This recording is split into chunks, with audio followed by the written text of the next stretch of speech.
اعوذ باللہ من الشیطان الرجیم بسم اللہ الرحمن الرحیم یا بنی آدم لا یفتننکم الشیطان کما اخرج ابویکم من الجنۃ ینزع عنہما لباسہما لیریہما سوآتہما انہ یراکم هو قبیلہ من حیث لا ترونہم انا جعلنا الشیاطین اولیاء للذین لا یؤمنون۔ اے اولاد آدم، شیطان تمہیں ہرگز فتنے میں نہ ڈالے جیسا کہ اس نے تمہارے والدین کو جنت سے نکلوا دیا تھا۔ وہ ان دونوں کے لباس ان سے اترواتا تھا تاکہ وہ ان دونوں کو ایک دوسرے کی شرمگاہیں دکھا دے۔ یقیناً وہ اور اس کے ساتھی تمہیں ایسی جگہ سے دیکھتے ہیں جہاں سے تم انہیں نہیں دیکھتے۔ یقیناً ہم نے شیطانوں کو ان لوگوں کے لیے دوست بنا دیا ہے جو ایمان نہیں لاتے۔ آج ہم سورۃ الاعراف کی آیت نمبر 27 کی تلاوت کی اور اس کا ترجمہ آپ نے سنا۔ یہ حضرت آدم اور ابلیس کا جو واقعہ تھا اس کی تفصیل آگے مزید جو چل رہی ہے، اور جو ابلیس کا جو چیلنج تھا اس کے بعد جیسے اس نے حضرت آدم کو ان کی اور اماں حوا کو جو وسوسے میں ڈال کے، اور وہ جس درخت سے اللہ تعالیٰ نے منع کیا تھا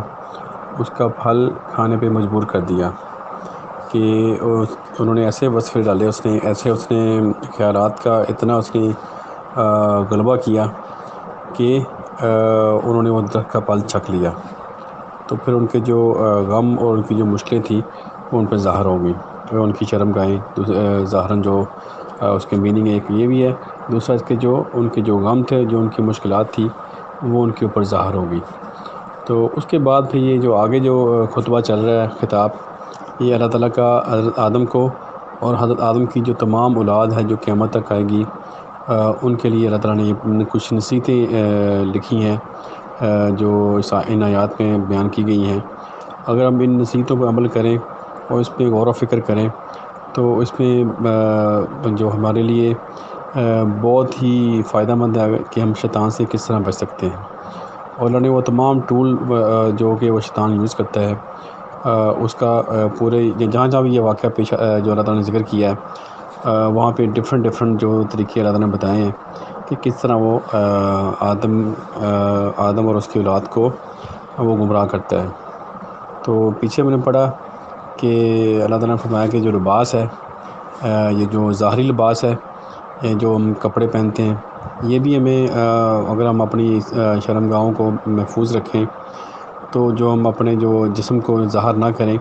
تو یہ بھی اس سے بھی ہم شیطان سے بچ جاتے ہیں۔ یعنی یہ بھی شیطان کا جو ایک ہتھیار ہے کہ وہ اس کے ذریعے سے بھی اٹیک کرتا ہے انسانیت کے اوپر، کہ اس کو بے حیا کر دیتا ہے۔ دوسرا جو لباس اللہ تعالیٰ نے فرمایا جو اس کی روح کو محفوظ کرے گا وہ ہے تقویٰ کا لباس۔ تقویٰ کا لباس جو ہے وہ اللہ تعالیٰ نے کہا کہ وہ سب سے بہترین لباس ہے، کیونکہ وہ جدھر سے چیزیں جنریٹ ہوتی ہیں، شیطان کے جو خیالات ہیں وہاں سے بھی اللہ تعالیٰ اس کو محفوظ کر دے گا جو تقویٰ کا لباس بنے گا۔ تو یہ آیت نمبر 26 تک پڑھا تھا۔ آج ہم نے 27 جو آیت پڑھی ہے اس میں پھر مزید اللہ تعالیٰ جو ہے اسی کا جو خطاب چل رہا ہے، جو نصیحتیں چل رہی ہیں آدم کو اور اس کی اولاد کو، جو قیامت تک لوگ آئیں گے، قیامت تک کے لیے جو لوگ آئیں گے سب کے لیے یہ نصیحتیں ہیں۔ تو آیت نمبر 27 میں اللہ تعالیٰ نے فرمایا کہ آدم کو مخاطب کر کے اللہ تعالیٰ فرما رہے ہیں کہ اے اولاد آدم،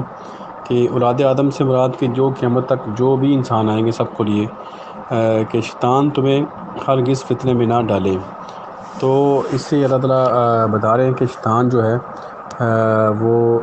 تمہیں امتحان میں ڈالے گا، تو اس سے آپ نے بچنا ہے، ٹھیک ہے؟ شیطان تمہیں فتنے میں نہ ڈالے۔ تو یہ فتنے میں نہ ڈالے اس سے مراد یہ ہے کہ آپ نے اس کے فتنے سے بچنا ہے۔ کس طرح بچنا ہے کہ آگے اللہ فرمایا کہ جیسا کہ اس نے تمہارے والدین کو جنت سے نکلوا دیا تھا۔ تو جنت سے مراد وہ زندگی جس میں ہر چیز انسان کو میسر آئے، وہ جہاں چاہے وہ رہے اور جہاں سے وہ کھائے پیے، مرضی کھائے، جہاں سے مرضی کھائے پیے اور جہاں مرضی وہ رہے۔ تو یہ جو جنت کی زندگی تھی، اللہ تعالیٰ فرما رہے ہیں کہ جس طرح تمہارے باپ کو اس نے گمراہ کیا اور فتنے میں مبتلا کیا، امتحان میں مبتلا کیا، اس طرح تمہیں بھی وہ مبتلا نہ کر دے اور تمہیں جنت سے نہ نکال دے۔ جنت کیا ہے؟ وہ یہ زندگی بتا دی ہے۔ دنیا میں جو یہ چیزیں ہمیں آسانی سے میسر ہوں، جس کو کھانے پینے کی اور رہائش کی جو فیسلٹی اویلیبل ہو، تو اس کو اللہ تعالیٰ نے جنت کی زندگی سے تعبیر کیا ہے۔ تو اللہ تعالیٰ کہہ رہے ہیں کہ یہ جو سکون ہے دنیا کی زندگی کا، یہ اسی وقت ختم ہو جائے گا جب ہم گناہ کی زندگی شروع کریں گے۔ جب جو انسان جیسے جیسے گناہ کرتا ہے، اس کی زندگی میں مشکلیں بڑھتی جاتی ہیں اور آسانیاں ختم ہوتی جاتی ہیں۔ جیسے انسان تقوی والی زندگی گزارتا ہے، اس کی زندگی میں آسانیاں آتی جاتی ہیں اور مشکلات جو ہیں وہ دور ہوتی رہتی ہیں، اور شیطان سے وہ انسان محفوظ رہتا ہے۔ تو یہ اللہ تعالیٰ فرما رہے ہیں، اے اولاد آدم، کہ جو بھی اولاد آدم کی ہے قیامت تک کے لیے، اس سب کے لیے یہ لا ہے کہ وہ شیطان کے فتنے میں نہ پڑے۔ جو بھی شیطان کے فتنے میں پڑے گا وہ جنت کی زندگی سے نکل جائے گا۔ تو آگے پھر اللہ تعالیٰ فرما رہے ہیں کہ اور وہ ان دونوں کے لباس ان سے یعنی کہ وہی بتایا جا رہا ہے کہ جو شیطان کے فتنے میں مبتلا ہوگا تو اس سے کیا ہوگا کہ جو انسان دوسرے انسان کے لیے فتنہ بن جائے گا، اور ایک دوسرے کے لیے ایک دوسرے کے غم کا باعث بنے گا، اور ایک دوسرے کی تکلیف کا باعث بنے گا۔ جیسے کہ اللہ تعالیٰ فرمایا کہ جب ان کو زمین پہ بھیجا تو فرمایا کہ تم سب ایک دوسرے کے دشمن ہوگے۔ تو اس سب سے مراد یہ ہے کہ جو حق پہ ہوں گے وہ جو باطل پہ ہوں گے، جو شیطان کا گروہ ہے، وہ آپس میں دشمن ہی رہیں گے قیامت تک کے لیے۔ تو یہاں بھی یہ فرمایا جا رہا ہے کہ وہ ایک دوسرے کا لباس جو اتارتے ہیں، وہ دونوں ایک دوسرے کی جو مشکلات میں اضافہ کرتے ہیں۔ جو انسان نیک کام کرتا ہے تو جو شیطان ہے اس کے لیے مشکل ہو جاتی ہے، اور جو برے کام کرتا ہے تو اپنے لیے ہی وہ مشکل کھڑی کرتا ہے۔ اور اس کے بعد اللہ فرما رہے ہیں کہ وہ اور اس کے ساتھی تمہیں ایسی جگہ سے دیکھتے ہیں جہاں سے تم انہیں نہیں دیکھتے۔ تو ایک تو اس کا یہ ہمیں سمجھ آ گئی کہ شیطان اور جو شیطان کے جو گروہ ہیں جیسا کہ جنات ہیں، وہ ہمیں وہاں سے دیکھتے ہیں جہاں سے ہم ان کو نہیں دیکھ سکتے۔ تو ایک تو یہ ہے، ایک دوسرا جو ہمارے جو لاشعور میں جو خیالات جو ریکارڈ ہوتے رہتے ہیں، ان سے ان کے جو رزلٹ ہیں وہ ہمیں نظر نہیں آتے، وہ ہم نہیں دیکھ سکتے، لیکن جو شیاطین ہیں وہ ان کی ایکسیس یعنی کہ جو شیطان ہے اس کی ایکسیس وہاں تک ہے،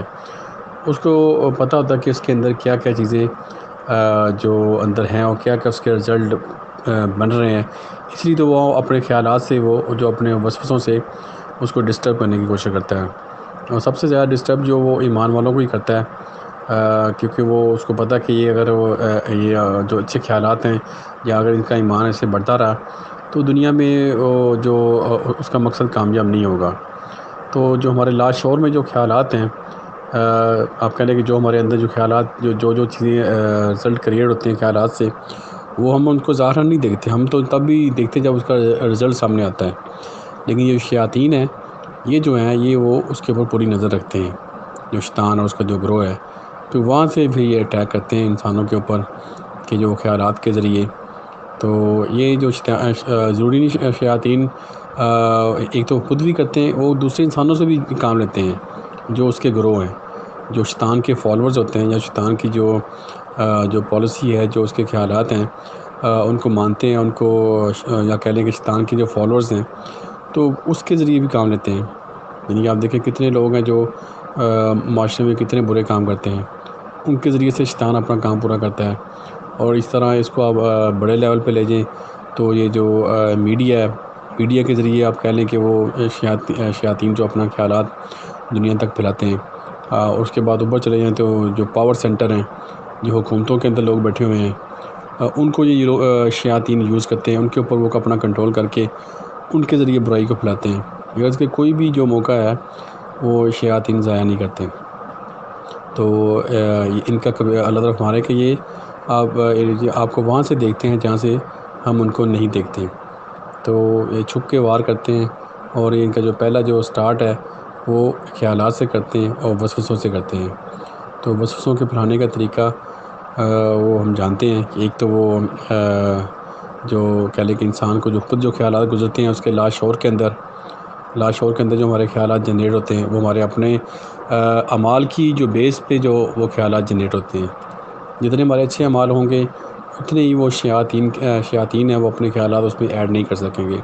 جیسے ہم پورے دن میں اگر ہم اچھے کام کریں، جیسے نماز پڑھنا، تسبیحات کرنا، قرآن پڑھنا اور نیکی کے جتنے بھی کام ہم کریں گے تو یہ جو شیاطین ہیں یہ پھر اس کے اوپر وہ حاوی نہیں ہو سکتے۔ لیکن جیسے ہی وہ سپیس خالی ہوگی اور اچھے خیالات کی جگہ پہ نیگیٹو خیالات آئیں گے تو اسی طرح پھر یہ جو شیاطین ہیں وہ اس کے اوپر کنٹرول کرتے ہیں اور اپنے خیالات اس پہ انٹر کرنا شروع کر دیتے ہیں۔ تو جو شیطان اس کی طرف مائل ہو جاتا ہے اور جو انسان ان خیالات کی طرف مائل ہو جاتا ہے اور اس کے اوپر وہ پھر عمل کر گزرتا ہے تو وہ اپنی جو مشکلات ہیں جو اپنے کام ہیں وہ اس کے اوپر ظاہر ہو جاتے ہیں، جو کہ گناہ کے نتیجے میں پیدا ہوتے ہیں جو مسائل۔ تو اس کی مختصر جو ہم سمری اس کی پیش کریں تو یہ ہے کہ جو بھی جو ہمارے اعمال ہیں وہ اسی کی بیس پہ جو ہے وہ شیاطین ہمارے اوپر اٹیک کرتے ہیں۔ اگر ہم کنٹینیو اچھے اعمال کریں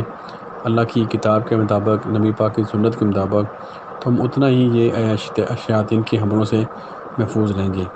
اور یہ کسی کو بھی کوئی بھی اس کے حملوں سے محفوظ نہیں رہ سکتا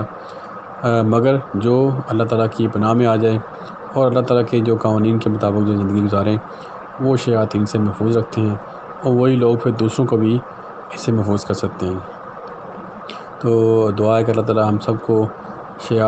جو جتنے بھی شیاطین ہیں جو جنات میں سے ہیں، انسانوں میں سے ہیں، سب سے ہمیں محفوظ رکھے اور سب کے فطروں سے ہمیں محفوظ رکھے۔ اور دعا یہ بھی ہے کہ پوری دنیا میں جہاں جہاں بھی مسلمان پریشان ہیں اللہ تعالیٰ ان کی پریشانیاں دور کریں، جو بیمار ہیں اللہ تعالیٰ ان کو شفا دے، اور جو مسلمان اس دنیا سے فوت ہو چکے ہیں اللہ تعالیٰ ان کی مغفرت کرے، اور اللہ تعالیٰ ہم سب کو نیک اعمال کرنے کی توفیق عطا فرمائے اور نیک اعمال کو آگے پھیلانے کی توفیق عطا فرمائے۔ آمین۔ جزاک اللہ خیر۔ صدق اللہ العظیم۔